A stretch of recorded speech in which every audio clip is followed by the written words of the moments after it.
Bharatiya Janata party Tripura प्रदेश हाबानग दिनै April 23 सालमारि सांग्रांसाल नारी शक्ति बंधन अधिनियम रक्षाबुई नागौमानि कक साकले रेखा हास्तनि मंत्री अग्रा प्रोफेसर डॉक्टर मानिक साहा लगे दंग मंत्री शांतना चाकमा एमएलएजक मिनारानी सरकार एमएलएजक अंतरादेव सरकार अशालक कक्तमा थुमनि बसकांगो हास्तनि मंत्री अग्रा प्रोफेसर डॉक्टर मानिक साहा नारी शक्ति बंधन बिल रक्षाबुई कक नारखा আজকে এই সাংবাদিক সম্মেলনে উপস্থিত আছেন মাননীয় মুখ্যমন্ত্রী প্রফেসর ডক্টর মানিক সাহা মহোদয়, উপস্থিত আছেন রাজ্য সরকারের মন্ত্রী শ্রীমতী শান্তনা চাকমা মহোদয়, উপস্থিত আছেন বাধারঘাট বিধানসভা এমএলএ মিনারানী সরকার মহোদয় এবং কমলাসাগর বিধানসভা কেন্দ্রের বিধায়িকা অন্তরাদেব সরকার মহোদয়। আজকের এই সাংবাদিক সম্মেলনে প্রথমে আপনাদের সম্বোধন করবেন মাননীয় মন্ত্রী শান্তনা চাকমা মহোদয়। আমি ওনাকে অনুরোধ করছি আজকের এই সাংবাদিক সম্মেলনে প্রাথমিক বক্তব্য দেওয়ার জন্য।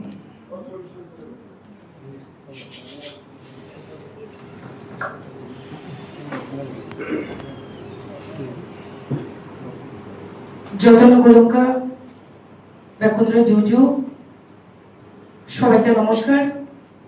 আজকে আমরা উপস্থিত হয়েছি আমাদের ভারতীয় জনতা পার্টির প্রদেশ কার্যালয়ে।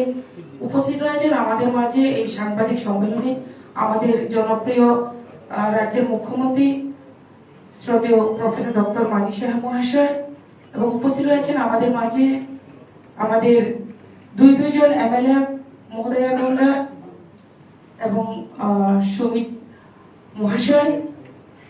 আজকের এই সাংবাদিক সম্মেলনে যেহেতু আমাদের মাননীয় মুখ্যমন্ত্রী জি আছেন, উনি বিস্তারিত আলোচনা করবেন। শুধুমাত্র এইটুকুই আমি বলবো যে আপনারা দেখেছেন পার্লামেন্টে আলোচনা হয়েছে যে নারী শক্তি বন্ধন বিল নিয়ে।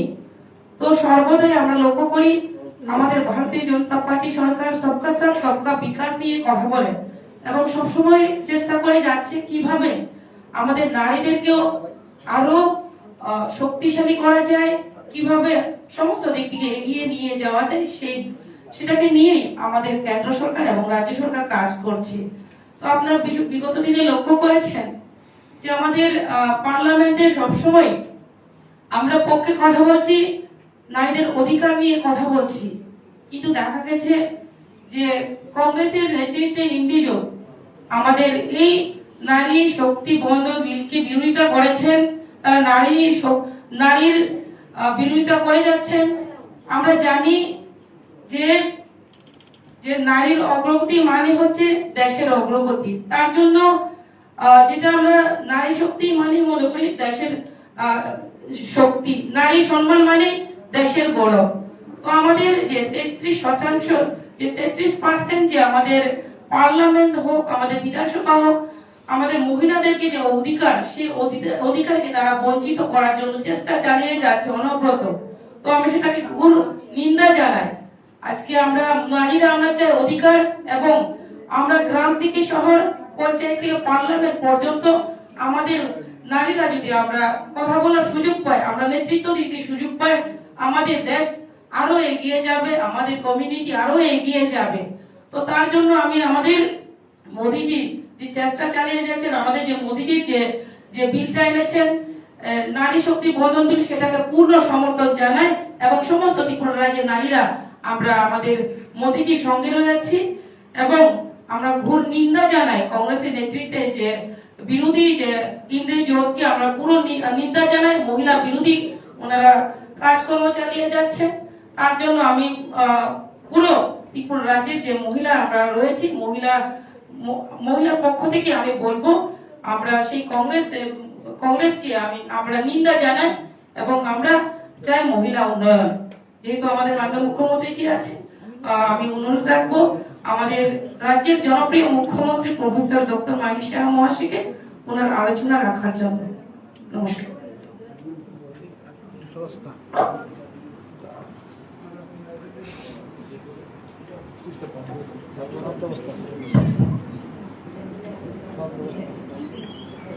আজকে এই সাংবাদিক সম্মেলনে যারা সাংবাদিক বন্ধুরা এখানে উপস্থিত রয়েছেন সবাইকে আমি স্বাগত জানাচ্ছি। যে বিষয়ে আপনাদেরকে আজকে এখানে আমন্ত্রণ জানানো হয়েছে সেই বিষয়ে আমার পূর্ববর্তী বক্তা এখানে উল্লেখ করেছেন। তো আজকের এই যে সাংবাদিক সম্মেলনে আমাদের মাঝে উপস্থিত আছেন আমাদের ত্রিপুরা সরকারের মাননীয় মন্ত্রী শ্রীমতী শান্তনা চাকমা মহোদয়া। এখানে উনি ইন্ট্রোডাকশন দিয়ে কি বিষয়ে আজকে কথা বলবো তার সম্পর্কেও উনি এখানে বলেছেন।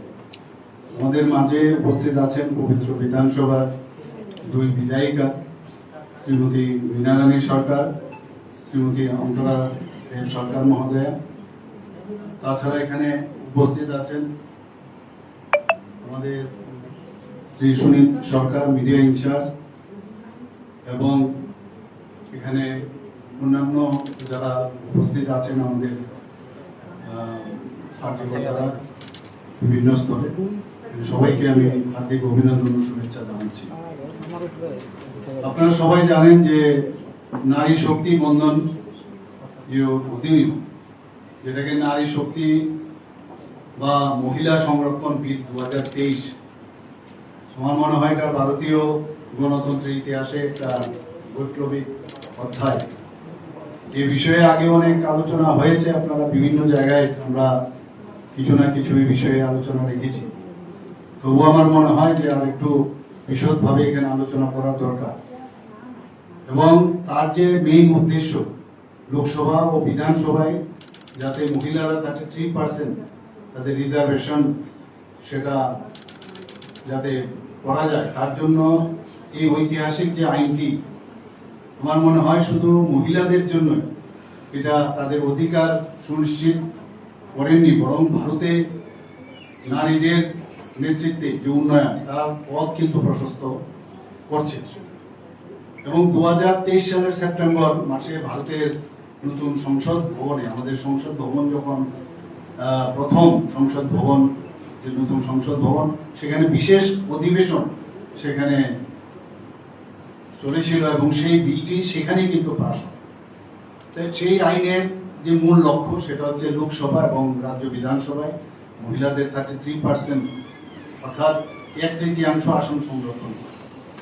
আমার মনে হয় এটা ভারতের রাজনৈতিক কাঠামোতে যে জেন্ডার যে একটা বৈষম্য থাকে সেটা কিন্তু দূরীকরণ করার একটা প্রয়াস, এবং এটা অত্যন্ত গুরুত্বপূর্ণ একটা পদক্ষেপ কেন্দ্রীয় সরকারের তরফ থেকে মাননীয় প্রধানমন্ত্রী শ্রী নরেন্দ্র মোদীজির উদ্যোগে সেটা হয়েছে। আমরা সবাই জানি যে সংবিধানের 128তম যে সংশোধনী বিল, অর্থাৎ 128 অ্যামেন্ডমেন্ট, সেই হিসাবে সেটাকে উত্থাপিত হয়েছিল, এবং পরবর্তী সময়ে রাষ্ট্রপতিজির স্বাক্ষরের পর এটি 106তম সংবিধান সংশোধনী আইন, অর্থাৎ 106 অ্যামেন্ডমেন্ট অ্যাক্ট হিসাবে স্বীকৃতি লাভ। নারী সংরক্ষণের এই দাবি শুধু একদিনের নয়, অনেক দিন ধরে এটাকে নিয়ে চলছিল, অনেকবার, এবং প্রায় দীর্ঘ 3 দশকের সেটা সংগ্রাম। 1996-এ প্রথম এইচডি দেবগৌড়ার আমলে, মাননীয় আমাদের প্রাক্তন প্রধানমন্ত্রী এইচডি দেবগৌড়ার আমলে পেশ করা হয়েছিল, কিন্তু তখনও সেটা পাস হয়নি। 1998 থেকে 2003 আমাদের শ্রদ্ধেয় প্রাক্তন প্রধানমন্ত্রী অটল বিহারী বাজপেয়ী সরকারের সময় অনেকভাবে চেষ্টা করা হয়েছিল, একাধিকবার, কিন্তু বারবার সেখানে বাধা দেওয়া হয় বিরোধীদের তরফ থেকে, তখনও সেটা পাস হয়। 2010 মনমোহন সিং সরকারের সময়ও সেটা রাজ্যসভায় বিলটি পাস হলেও লোকসভায় সেটা পাস হয়নি। আমরা সবাই জানি তখন সমাজবাদী পার্টি এবং আরজেডি সেটা অবজেকশন দিয়েছে। কিন্তু দেখুন, সময়ই কথা বলে। আলটিমেটলি 2023 সালে আমাদের মাননীয় প্রধানমন্ত্রী শ্রী নরেন্দ্র মোদীজি যখনই রাজ্যসভা এবং আমাদের লোকসভায় দুটোতে বিপুল ভোটে এই বিলটি কিন্তু পাস হয়। এই আইনের কিছু বিশেষ কিছু গুরুত্বপূর্ণ বিষয় আমার মনে হয় আজকে সাংবাদিক সম্মেলনে এই বিষয়ে আলোচনা প্রয়োজন। এখানে যেমন দিল্লি বিধানসভা, এখানে কিন্তু এটা দিল্লি বিধানসভা সংরক্ষণও কিন্তু এর মধ্যে যুক্ত আছে। অর্থাৎ এখানে কি বলছে যে জাতীয় রাজ অঞ্চল দিল্লির বিধানসভাতেও মহিলাদের জন্য একই হারে আসন সংরক্ষণ থাকে, বিকজ অফ স্পেশাল কনস্টিটিউশন। কারণ দিল্লি কিন্তু ইউনিয়ন টেরিটরি, একটা আলাদা আইনই আছে, কিন্তু দিল্লির জন্য সেটা যে অন্যান্য পূর্ণ রাজ্য যেগুলো আছে সেখানে যেটা 33% রিজার্ভেশন, তো দিল্লির জন্য সেটা আলাদাভাবে থাকবে because of the special constitutional status granted to the national capital territory of them, while other union territory assemblies like Pondicherry and Jammu and Kashmir require separate legislative acts. এখানে আরেকটা বিষয় আমার মনে হয় এটা জানা দরকার আমাদের বা আলোচনা দরকার, যে এসসি এসটিদের জন্য যে আসনগুলো বর্তমানে ওখানে রিজার্ভেশন আছে, তার মধ্যে মহিলাদের জন্য কিন্তু ওই মানে সেই রিজার্ভেশনের মতো রিজার্ভেশন থাকবে, তো মহিলাদেরও সেখানে 33% রিজার্ভেশন সেখানে মাস্ট। এখানে সংরক্ষিত যে আসনগুলো সেটা প্রতিবারেই আগে কি হতো, একই জায়গার মধ্যে একই কেন্দ্রের মধ্যে আসন মহিলা আজকে এই কনস্টিটিউয়েন্সিদের মধ্যে আছে, সেটাই পরবর্তী সময় থাকবে, সেটা প্রতি বছরই সেটা কিন্তু প্রতিবারেই সেটা চেঞ্জ হতে থাকে, এবং প্রতিটি নির্বাচনের পরেই যখন ডিলিমিটেশন প্রক্রিয়া হবে সেই মাধ্যমে আসনগুলি রোটেশনাল সিট হবে, যাতে সব নির্বাচনী এলাকা থেকে মহিলাদের যাতে তাদের যে সব মহিলারা সেই সুযোগ পান রিপ্রেজেন্টেশন, এবং এটার যে মেয়াদ কাল সেটা দেওয়া হয়েছে 15 বছর পর্যন্ত, যখন এটা লাগু হবে, কিন্তু ইচ্ছে করলে সেটা সংসদ যদি চায় সেটাকে এক্সটেনশন করতে পারে। এই যে আইনটি শুধুমাত্র যেখানে ডাইরেক্ট ইলেকশন হবে সেখানেই এটা প্রযোজ্য। অনেক সময় আমরা জানি যে রাজ্যসভার সদস্যদের জন্য কিন্তু এটা এই আইন বলবৎ না, বা যেখানে লেজিসলেটিভ কাউন্সিল আছে বিধানসভা আপনারা জানেন, সেখানে এই সংরক্ষণ কার্যকরী হবে না। 2023 সালে এই আইন পাশ হওয়ার পরেও কিছু জিনিস লক্ষ্য করা গেল, এবং অ্যামেন্ডমেন্ট এই কারণেই হয়, আইন পাশ হয়, অ্যাক্ট হয়, এটা নর্মাল যে প্রয়োজনের স্বার্থে আবার চেঞ্জ করতে হয়। তখন 2026 সালে এপ্রিল মাসে আবার, যেটা আমি একটু আগে বললাম, যে সংসদে পেশ হয়, এবং তার যে মূল কারণ সেটা হচ্ছে এটাকে বাস্তবায়ন যদি করতে হয় তাহলে অনেক লেটে কিন্তু করতে হবে, কারণ সেখানে বলা হয়েছে যে যতক্ষণ ধরে আদমশুমারি যেটা আছে আমাদের আদমশুমারির যেটা সেন্সাস সেটা যতক্ষণ ধরে শেষ না হবে তারপরে এটা লাগু করতে হবে। তো আদমশুমারি যদি করতে হয় তাহলে দেখা যায় এটা অনেক দেরি হবে, অর্থাৎ 2034 অলরেডি আদমশুমারির কাজ শুরু হয়ে গেছে, আপনারা সবাই জানেন, সেন্সাস স্টার্ট হয়ে গেছে, এটা শেষ হলে তারপরে সেটা লাগু হবে, তো 2034-এ সেটা শুরু হবে, কাজে এটা অনেক লেট হবে। তার জন্য এই কারণেই আবার এটাকে অ্যামেন্ডমেন্টের জন্য এই বিলটা আনা হয়, এবং সেখানে কারণ এটা যদি আগে করা যায়, এখন যদি করা যায় তাহলে 2029-এ পার্লামেন্টারি ইলেকশন হবে, সেখান থেকে এটা শুরু হয়ে যাবে। তো এই কারণেই এই যে অ্যামেন্ডমেন্টটা আনা হয়েছে, এবং নতুন যে 2027-28 সালে যে আদমশুমারির অপেক্ষা না করে 2011 সালের যে আদমশুমারি আছে, মানে 2011-র যেটা সেন্সাস হয়েছে তার উপর ভিত্তি করে এই আসন নির্ধারণ করা যায়। তো সেইভাবেই এর জন্য এটা আনা হয়েছে, এই নিয়ে বিস্তর লোকসভার মধ্যে আলোচনা হয়েছে, বিরোধীরাও তার আলোচনা রেখেছে। এখন দেখা যায় সেখানে লোকসভার আসন সংখ্যা 543 আছে, সেটাকে বাড়িয়ে 816 শুধু না আরো বেশিও হয়তোবা বাড়ানো যাবে, সেই পরিকল্পনা রয়েছে।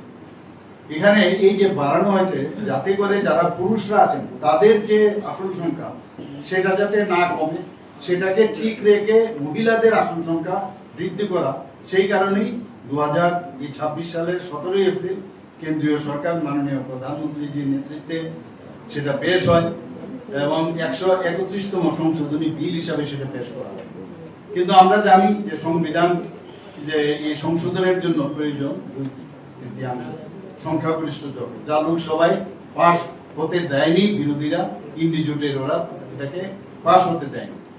অথচ মাননীয় প্রধানমন্ত্রী থেকে আরম্ভ করে মাননীয় গৃহমন্ত্রী থেকে শুরু করে কেন্দ্রীয় আমাদের সরকারের এনডিএ সরকারের সমস্ত নেতৃত্বরা কিন্তু সেখানে এটা করলে কি লাভ এবং আমাদের কি সুবিধা হবে সেই বিষয়ে কিন্তু প্রচুর আলোচনা সেখানে হয়েছে, তারপরেও কিন্তু সেটা পাস হয়নি।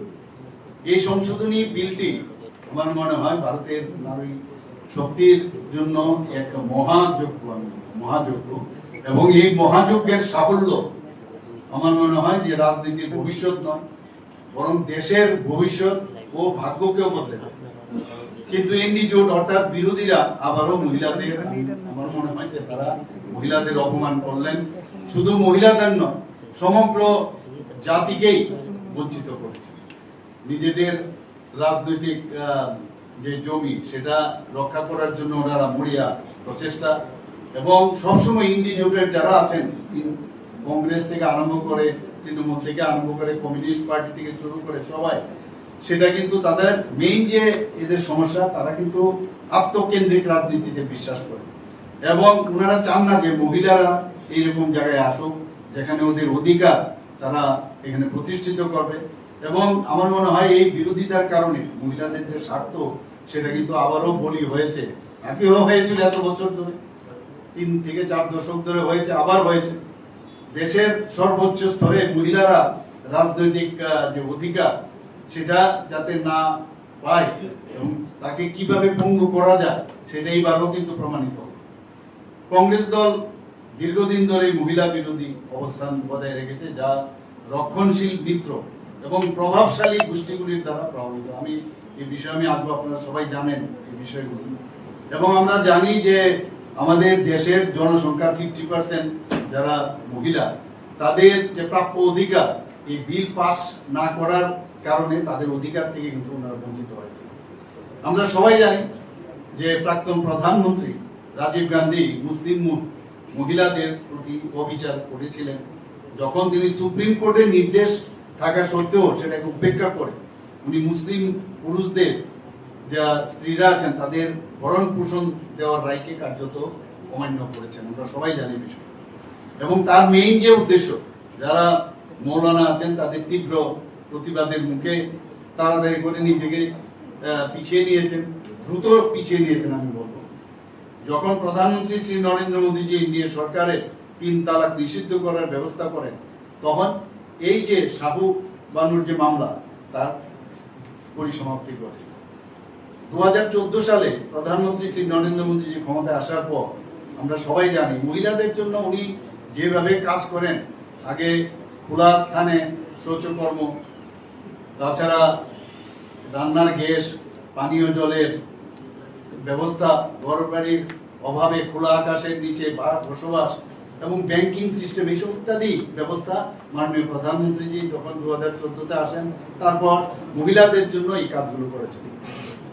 আজকে এই যে মহিলা বিরোধী শক্তি, আমি মনে হয় যে এটা সাময়িক ভাবে তারা সফল হয়েছেন বিরোধীরা, এটা পাস না হওয়ার কারণে, কিন্তু কোটি কোটি নারীরা ভারতবর্ষে তাদের আশীর্বাদ মাননীয় প্রধানমন্ত্রীর কাছে রয়েছে এবং আমি আশা করি এতে করে আরো শক্তি পাবে মাননীয় প্রধানমন্ত্রীজির এবং সেখান থেকেই তার পথও আমরা কিন্তু বের করব এবং আমাদের এই লক্ষ্য পূরণে যে শক্তি যোগাতে, তাতে মহিলাদের তাদের ন্যায্য অধিকার দেওয়া আর পথে আরো সাফল্য এবং আগামী দিন আমরা সেটা করব।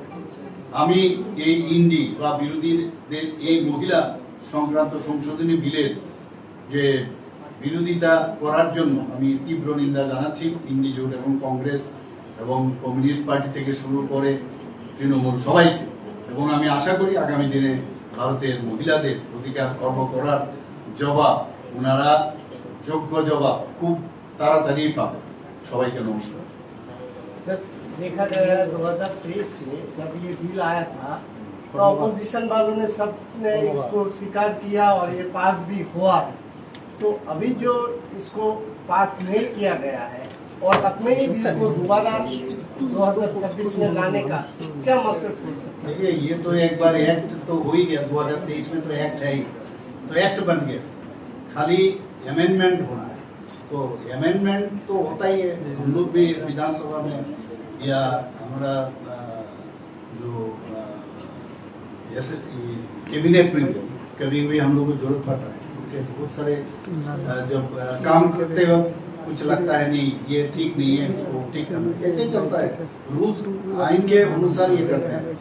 ये बेमतलब का चिल्ला रहा है, आप सब जानते हो। ये साउथ वाले बोल रहे हैं कि हमारा सीट कम हो जाएगा, ऐसा तो नहीं है। साउथ वाले कह रहे हैं, साउथ इंडिया सब कह रहे हैं। तो माननीय प्रधानमंत्री जी और हमारे होम मिनिस्टर साहब पूरा डिटेल्स बताया, ऐसा नहीं है, मेरे पास भी है। आप देखिए 5000 से अभी दे करंटली होल्ड 129 और 543 सीट्स। अब इसका मतलब क्या हुआ? 23.76%। और ये जब होगा, अगर 816 सीट्स अगर होगा तो ये 195 होगा। कहा था 129, वहां से इनका बढ़ेगा, अर्थात 195 होगा, मतलब 23.90%। तो बेमतलब का हल्ला करना है, इनको विरोधिता करना है, तो इसीलिए ये लोग किया है। और ये बार बार उन्होंने कहा कि किसी भी स्टेट का, ये लोग ये भी चिल्ला रहे थे कि नॉर्थ ईस्टर्न रीजन का कम होगा, साउथ का कम होगा, तो पूरा डाटा के साथ उन्होंने कहा किसी जगह कम नहीं होगा। तो इसीलिए ये विरोधिता करने के लिए उस वक्त आप लोग तो किए नहीं।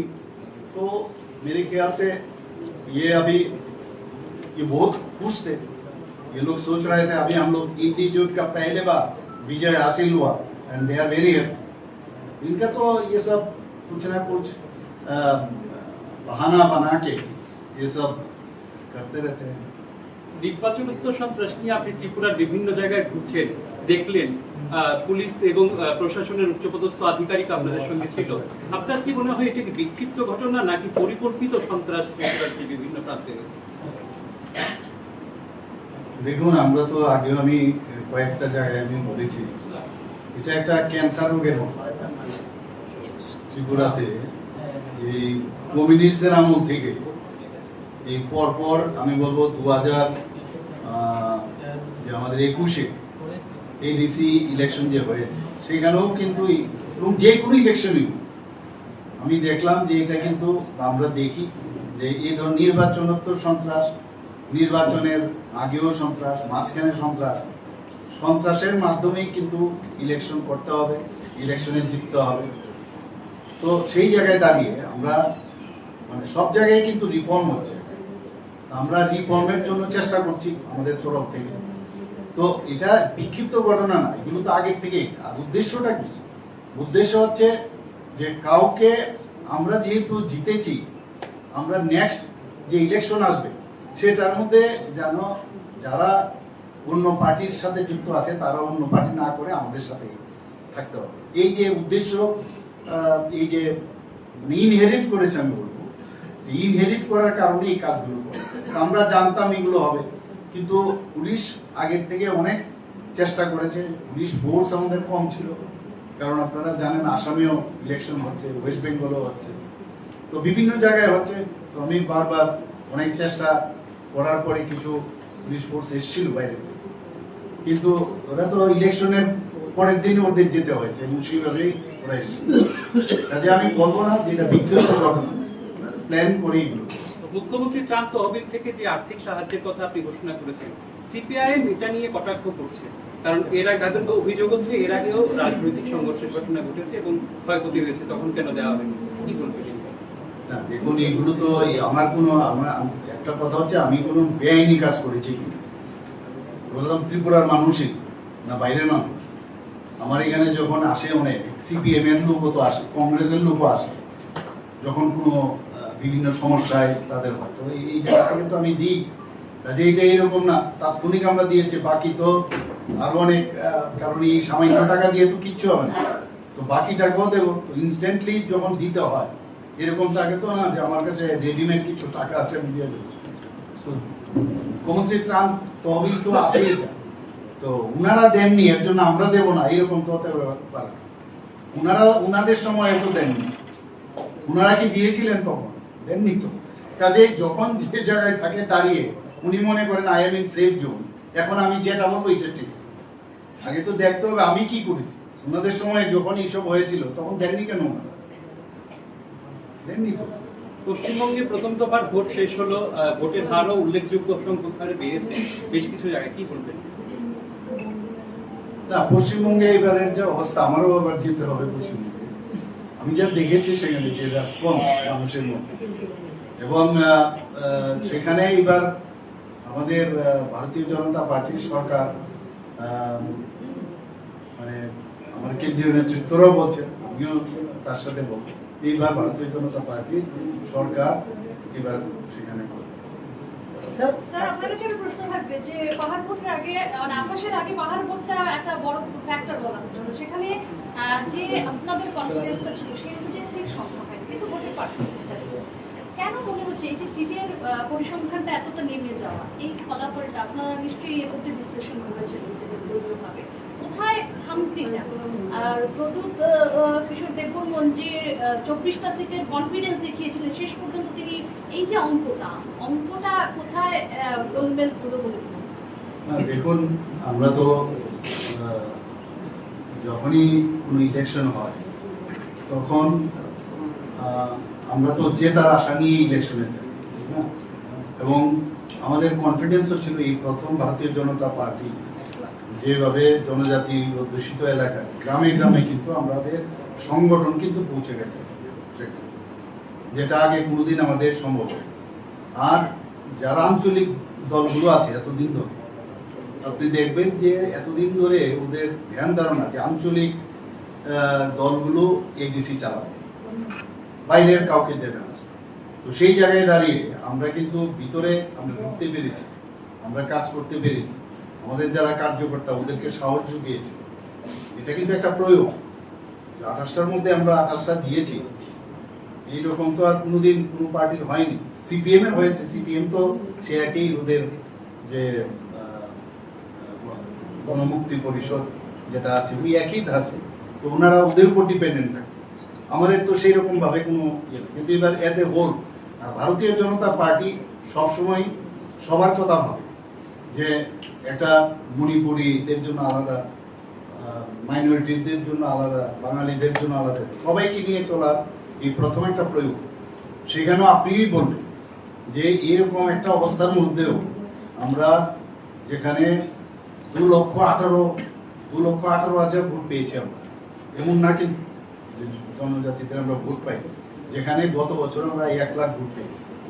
এখানে বুঝতে হবে আজকে কোন জায়গায় নেই, এমন বহু জায়গায় আছে শূন্য। আগে বিজেপির মাত্র 2টো সিট ছিল আজকে লোকসভায়, সেখান থেকে আজকে কোন জায়গায় চলে এসেছে। তো এটার জন্য মানে এরকম হওয়া উচিত নয় যে আমরা অসহায় হয়ে পড়েছি বা হতাশা এসছে, এরকম না। আমাদের জারি থাকে হয়তোবা এখনো জনজাতি গোষ্ঠী সবাইকে আমরা বুঝাতে পারিনি, একটা সময় আসবে হয়তোবা বুঝবেন। 4টা সিট তো আমরা পেয়েছি, এত বড় পার্টি ছিল কমিউনিস্ট, কত বড় পার্টি। আগে বলতো পাহাড় যা ক্ষমতা তার, সমস্ত ত্রিপুরাই তার। তো ওদের তো এগুলো বলতো, এখন তো কোথায় গেল, শূন্যতে চলে এসছে। তো সেই জায়গায় আপনি একটু ভাবতে হবে যে সিটের আপনার কোন পার্সেন্টেজটা, পুরো সিপিএম এর ভোট বলতে গেলে এই পার্সেন্টেজ কিন্তু চলে গেল এবং আইপিএফটি এটা বিরাট পার্সেন্টেজ বলে সব চলে গেল এখানে, মানে মোথার। আমাদের বিজেপির কিন্তু না না আমাদের কোনো এগুলো, এটা হচ্ছে একটা লোকাল বডির ইলেকশন। আপনি দেখুন না কি হয়। আমরা তো সবসময় একটা আমরা চিন্তা ভাবনা করি না যে এইভাবে, কারণ আমরা কারণ কত আর ডিপেন্ডেন্ট থাকবো। এর আগেও যে ন্যাশনাল পার্টিগুলো ডিপেন্ডেন্ট থাকতো, উপজাতি যুব সমিতি, আইএনপিটি ইত্যাদি ছিল, তো আমরা কেন চেষ্টা করবো? চেষ্টা করেছি, কিন্তু বারবার যেটা আমি বলার চেষ্টা করেছি, যদি ভয় ভীতি এবং যে ধরনের মারপিট এবং সন্ত্রাস করেছে, সেই সন্ত্রাসের যদি না থাকে তাহলে দেখবেন ইলেকশনটা ইলেকশনের মধ্যে হতো। স্যার, এডিসি ইলেকশনের পর আমরা দেখতে পেলাম যারা আক্রমণ করছে তারাও শাসকের অংশ, যারা আক্রান্ত হচ্ছে তারাও শাসকের অংশ, এবং প্রশাসনের উপর ক্ষোভ গিয়ে পড়ছে। কখনো বিধায়ক ওসিকে গালাগাল করছে, কখনো তালা ঝুলে দেওয়া হচ্ছে প্রশাসনকে ক্ষোভ দেখে। মানে এই যে একটা টালমাটাল পরিস্থিতি, এই অবস্থা থেকে আপনি যেহেতু সরকারের প্রধান, কিভাবে উত্তরণ করবেন? কোন জায়গায় আপনি দেখেছেন যে শাসক গোষ্ঠীকে মথাও তো সরকারেরই একটা অংশ। আমি তো এটা তো আরেক জিনিস, সরকারের কোথায়? এডিসির মধ্যে তো আমরা ওখানে তো অপোজিশন আছে। আপনারা খালি এক কথাই বারবার বলেন যে ওরা আমাদের সাথে আছে, আমাদের সাথে থাকলে ওরা যোগ ধর্মটাকে পালন করুক না। মানে প্রশাসনকে সেখান থেকে উত্তরণ করতে কি কোথাও অসুবিধা হবে? না না, এখানে কি উত্তরণ হবে যখন অনেক কিছুই হয় না? পলিটিক্সে তো, রাজনীতিতে অনেক কিছুই হয়, কিন্তু আমরা আমাদের নিজের শক্তিতে আমরা সামনে দিকে এগোই। তারপরেও আমরা দেখবো, আমাদের গার্জিয়ান আছে, আমাদের কেন্দ্রীয় গার্জিয়ানরা আছেন, ওনাদের সাথে কথা বলবো এবং ওনারা কথা সবসময় যোগাযোগ আছে, কোনো অসুবিধা নেই। বিচলিত হওয়ার কোনো বিষয় না, একদম বিচলিত হওয়ার কোনো কারণ নেই। আপনাদেরও কিন্তু এই বিষয়ে অনেক কিছু বুঝে চিন্তা করে আপনাদেরও কিন্তু সহযোগিতা দরকার আমার মনে হয়। আপনাদেরও কিছু চিন্তা ভাবনা করা প্রয়োজন, আমরা কোন দিশায় যাচ্ছি, for benefit or for future of people.